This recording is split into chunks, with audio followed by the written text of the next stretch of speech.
going on, everyone? Jack with Half Chrome. This is the SG-105, and yes, I've already done a review of it, and it's supposed to have obstacle avoidance, but that one kind of crashed and burned, so I'm giving it a second chance. This is a whole new drone.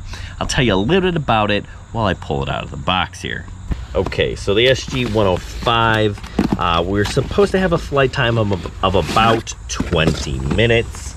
It has a range of 1,200 meters. That's a little over half a mile, but shy of a mile, so we'll call that 3/4. We've got a foldable remote. It is a foldable drone. I've got two batteries here, two batteries.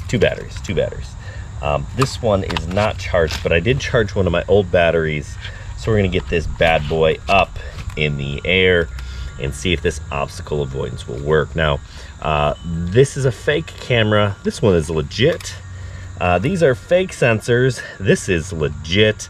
It looks like it's a Wi-Fi antenna here, and there's no place for an SD card. So it's gonna have to record all the video to my phone, which is consistent with what happened last time. Now, let's take a look at the instructions. We've got some serious Chinese going on. English in the back. So according to this button right here, if I long press this for 5 seconds, it's gonna turn my obstacle avoidance on and off. We will find out.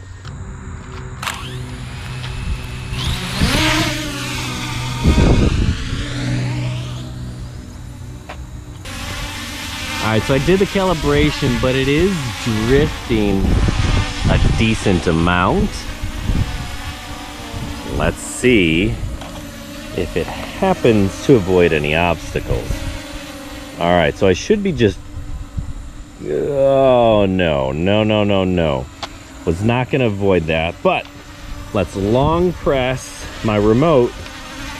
One, okay, did something. Let's find out. Whoa, negative. Try again.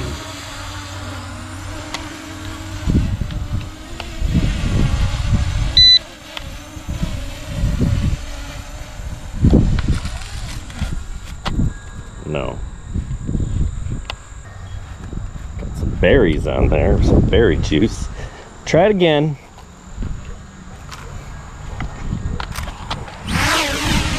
Whoa.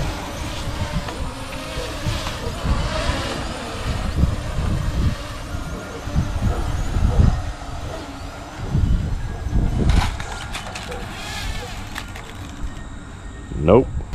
So according to this, I just press briefly for the geomagnetic, long press for obstacle avoidance, which I did. Let's try it again. Okay, I heard a beep. Now it's working for sure. Okay, nope, it's definitely not gonna work. Let's try the button again. Okay.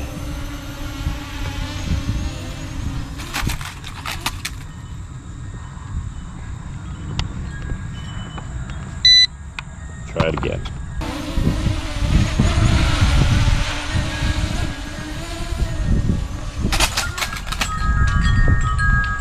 Nope. Okay, so obstacle avoidance isn't the best on this drone, but hey, let's take a look at the camera. It's a 4K ESC camera. Yeah, does this look like 4K to you? Anytime you see ESC with the camera, you know, that's usually a sign to just run. ESC is an electronic speed controller, right? That's like normal drone technology, normal drone lingo. But these companies that, you know, that have translation struggles, they tend to tell you or want to make it sound like it's part of the camera. No, I've had people try to tell me, well, maybe it's electronic stabilization control or electronic servo control. No, it's not. And this isn't a great camera. Now, all said and done, for 50 bucks, this isn't a bad drone, but oh gosh, I gotta stop this video. It's gonna make somebody nauseous. Okay, so no, obstacle avoidance doesn't work at all with this thing.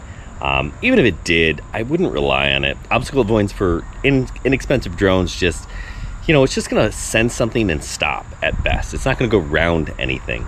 You know, for 50 bucks, actually, this isn't a bad drone. I've crashed it a handful of times already. It does okay, right? We've got GPS, we got brushless motors, we got intelligent flight modes. You know, the camera on this thing isn't great, but for 50 bucks, you know, maybe it's a decent thing to learn how to fly with. I don't know, that's up to you. Don't buy this thing for obstacle avoidance, because it's not gonna avoid any obstacles. So for $50, you're really not going to get much. I really kind of like smaller drones, like tiny whip things that you can get for less than 50 bucks, like 30, or maybe spend a little bit more, maybe 100, buy something like the Rise Tello. You know, it's a little bit smaller. You can fly it indoors. You can learn how to program all sorts of fun things that you can do with the Tello that you're not going to do with one of these. But again, 50 bucks, decent beginner drone, but it's not avoiding any obstacles. Anyway, I hope this was helpful. Good luck, everyone, and happy flying.